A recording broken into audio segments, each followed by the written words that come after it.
12 के नागरिक शास्त्र विषय के पार्ट 2 स्वतंत्र भारत में राजनीति के चैप्टर 3 नियोजित विकास की राजनीति अर्थात पॉलिटिक्स ऑफ प्लान्ड डेवलपमेंट के बारे में अध्ययन करेंगे।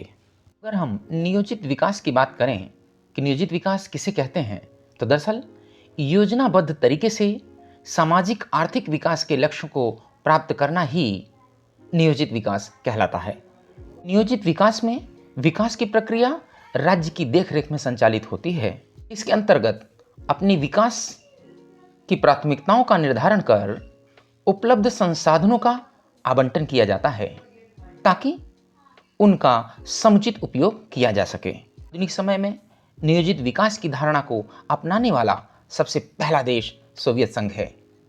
वहां 1917 की क्रांति के बाद साम्यवादी शासन की स्थापना हुई तथा 1920 के दशक में पंचवर्षीय योजनाओं को लागू किया गया।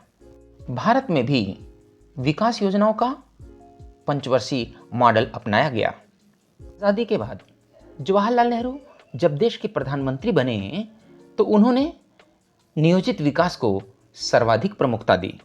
इसके लिए केंद्रीय मंत्रिमंडल के एक कार्यकारी प्रस्ताव द्वारा 15 मार्च 1950 को योजना आयोग की स्थापना की गई। यह आयोग एक सलाहकार की भूमिका निभाता है। इसकी सिफारिशें तभी प्रभावकारी हो पाती हैं जब मंत्रिमंडल उन्हें मंजूरी करे।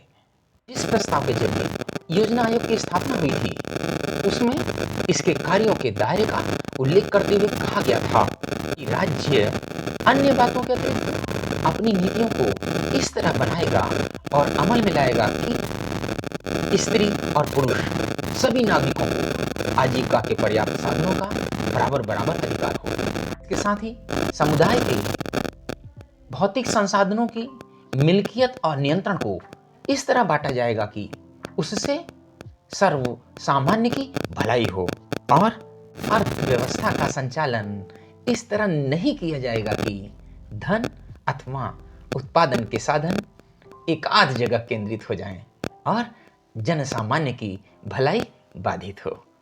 अब अगर वर्तमान समय की बात करें तो आज भारत सरकार ने योजना आयोग के स्थान पर एक नई संस्था नीति आयोग NITI अर्थात national institution for transforming India अर्थात राष्ट्रीय भारत परिवर्तन संस्था की स्थापना कर दिया गया है। यह संस्था 1 जनवरी 2015 को अस्तित्व में आई है। अब अगर देखा जाए तो योजना आयोग कोई आकस्मिक आविष्कार नहीं था। साल 1944 में उद्योगपतियों का एक तबका एकजुट हुआ। इस समूह ने देश में नियोजित अर्थव्यवस्था चलाने का एक संयुक्त प्रस्ताव तैयार किया। इसे बॉम्बे प्लान कहा जाता है। बॉम्बे प्लान की मंशा थी कि सरकार औद्योगिक तथा अन्य आर्थिक निवेश के क्षेत्र में बड़े कदम उठाए। इस तरह चाहे दक्षिणपंथी हों अथवा वामपंथी, उस वक्त सभी चाहते थे कि देश नियोजित अर्थव्यवस्था की राह पर चले। भारत के आजाद होते ही योजना आयोग अस्तित्व में आ गया। प्रधानमंत्री इसके अध्यक्ष बने। भारत अपने विकास के लिए कौन सा रास्ता और रणनीति अपनाएगा, यह फैसला करने में इस संस्था ने केंद्रीय और सबसे प्रभावशाली भूमिका निभाई। अब अगर इसके शुरुआती कदम की बात की जाए तो सोवियत संघ की तरह भारत की योजना आयोग ने भी पंचवर्षीय योजनाओं का विकल्प चुना।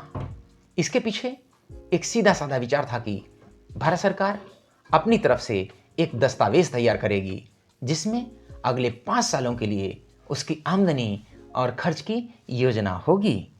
1951 में प्रथम पंचवर्षीय योजना का प्रारूप जारी हुआ और इसी साल नवंबर में इस योजना का वास्तविक दस्तावेज भी जारी किया गया। इससे देश में गहमा गहमी का माहौल पैदा हुआ।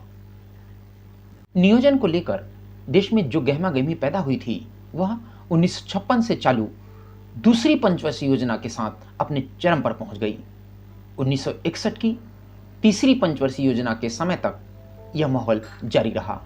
चौथी पंचवर्षीय योजना 1966 से चालू होनी थी, लेकिन इस वक्त तक नियोजन का नयापन एक हद तक मंद पड़ गया था और भारत गहन आर्थिक संकट की चपेट में आ चुका था।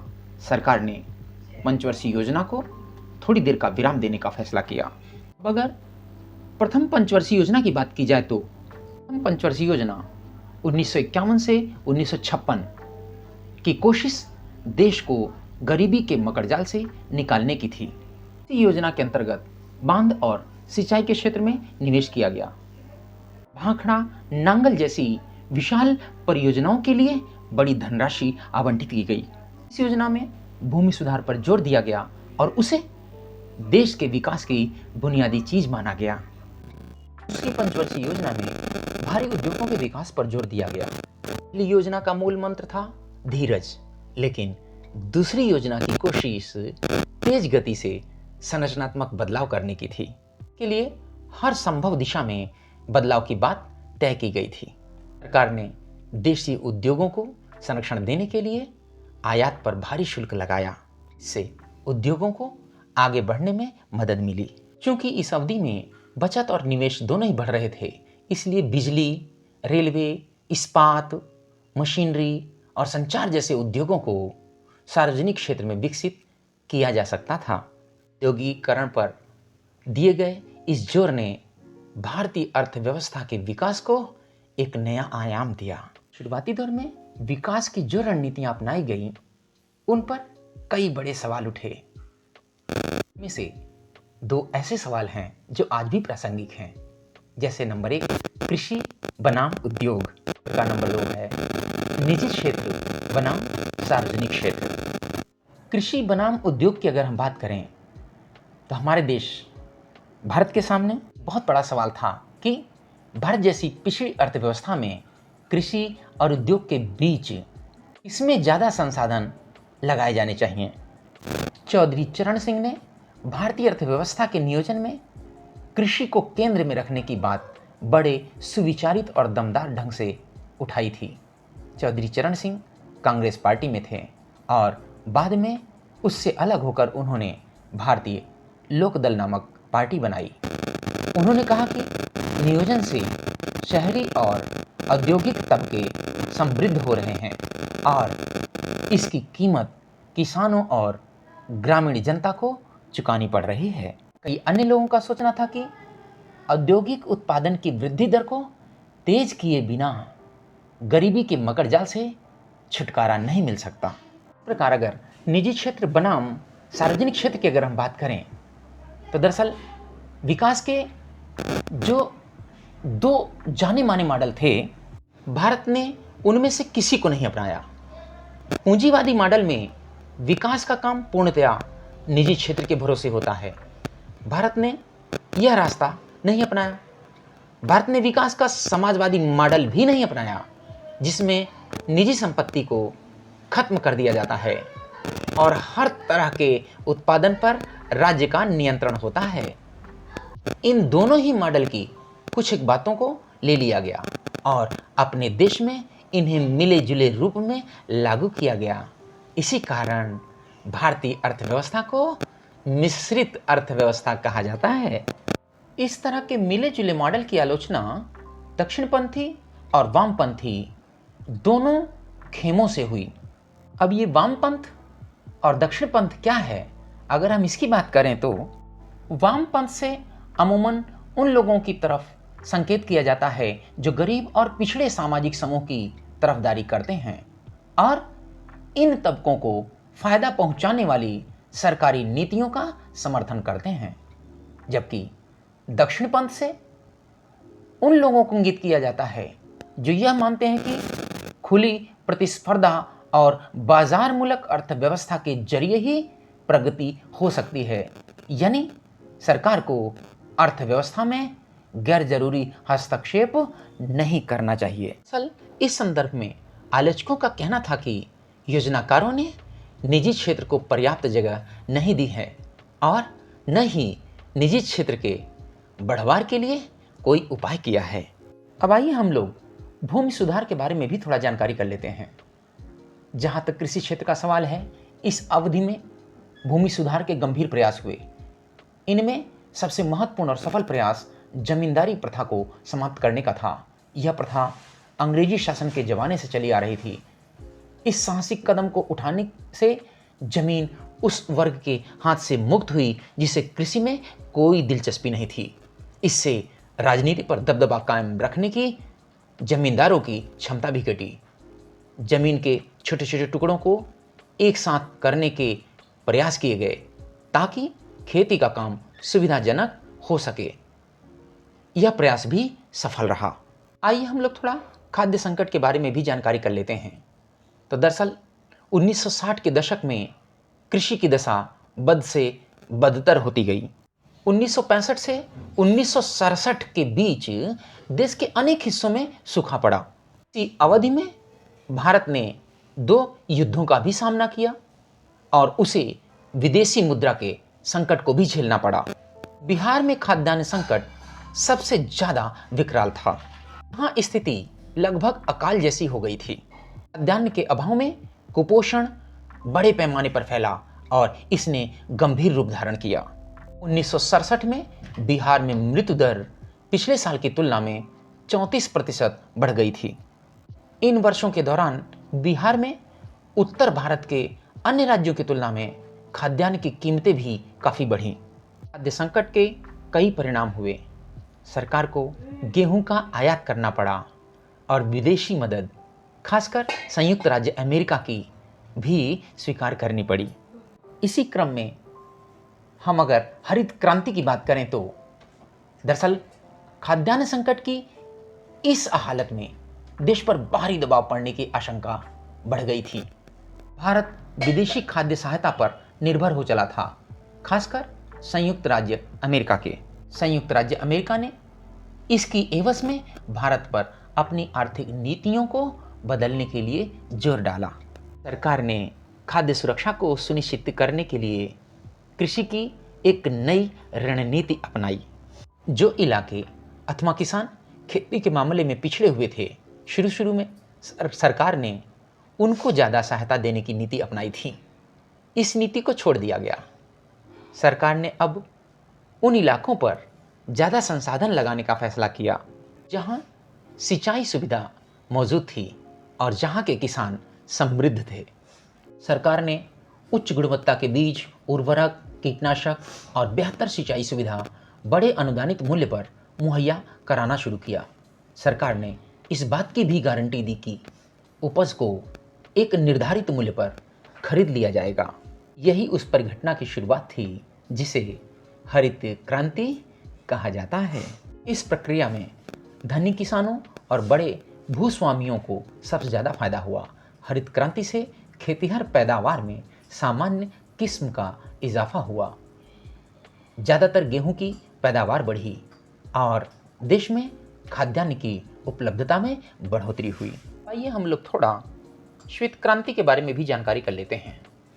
दरअसल मिल्कमैन ऑफ इंडिया के नाम से मशहूर वर्गीस कुरियन ने गुजरात सहकारी दुग्ध एवं विपणन परिसंघ की विकास कथा में केंद्रीय भूमिका निभाई और अमूल की शुरुआत किया। गुजरात का एक शहर है आणंद। सहकारी दूध उत्पादन का आंदोलन अमूल इसी शहर में कायम है। इसमें गुजरात के 25 लाख दूध उत्पादक जुड़े हैं। ग्रामीण विकास और गरीबी उन्मूलन के लिहाज से अमूल का नाम, यह सहकारी आंदोलन अपने आप में एक अनूठा और कारगर मॉडल है। इस मॉडल के विस्तार को श्वेत क्रांति के नाम से जाना जाता है।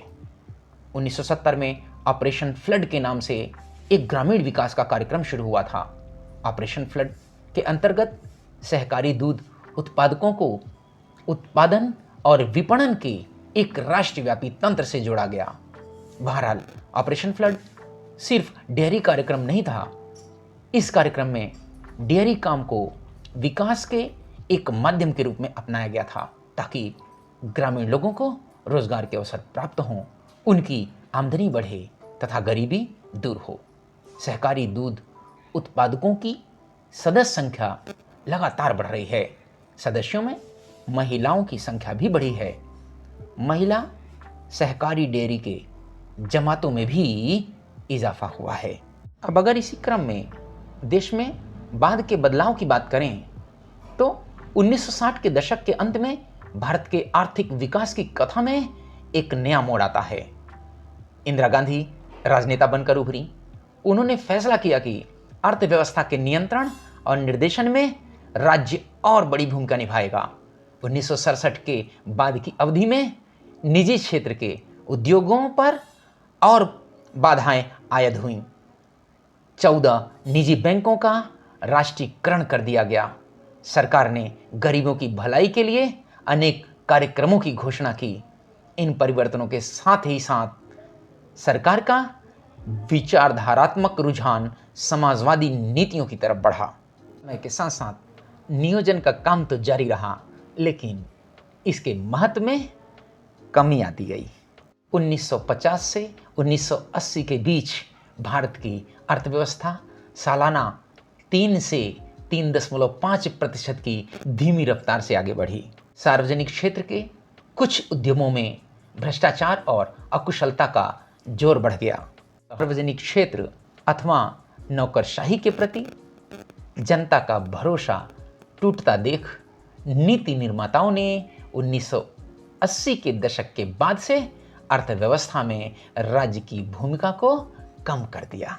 इस प्रकार आज हम लोगों ने नियोजित विकास की राजनीति चैप्टर को समझा। मैं उम्मीद करता हूँ कि आप सब लोगों को यह अच्छे से क्लियर हो गया होगा। धन्यवाद।